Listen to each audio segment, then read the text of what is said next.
lâu thả cánh ngày cánh đi ở đâu là nắng thì anh rằng một dài càng gần ngày cánh đi cánh nghĩ chất đời yêu anh xin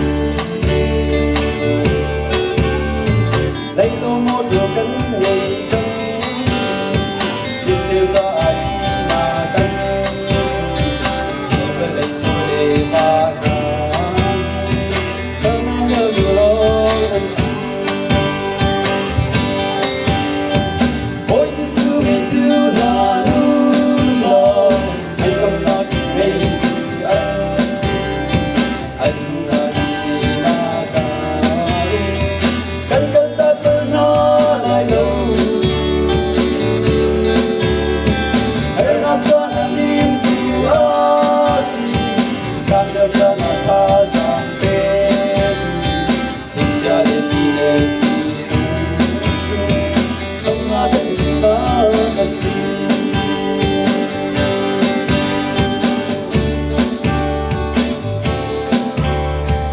vẫn như bốc bà cánh ngày gan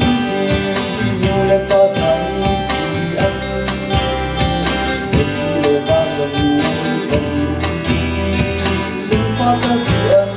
tâm dẫn dòng cánh ngày cánh thì đừng để hao dòng cánh ngày cánh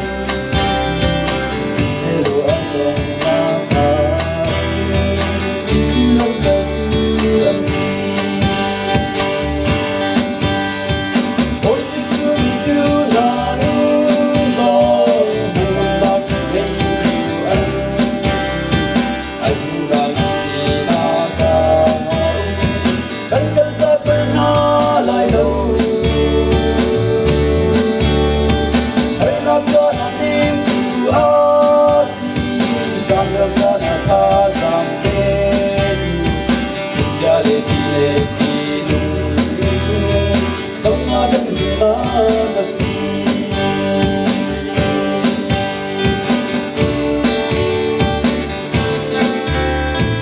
hãy biết không dòng trái đầu mân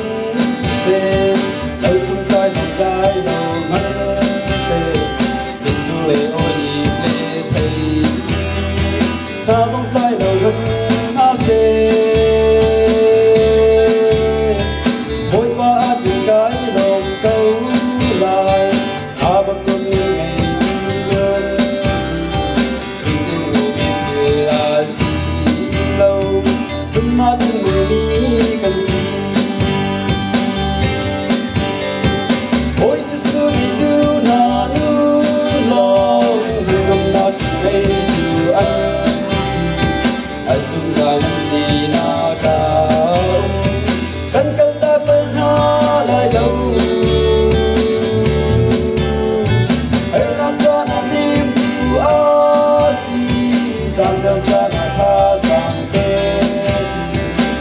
để đi đẹp thì đúng chung sống na cánh nhìn na ca si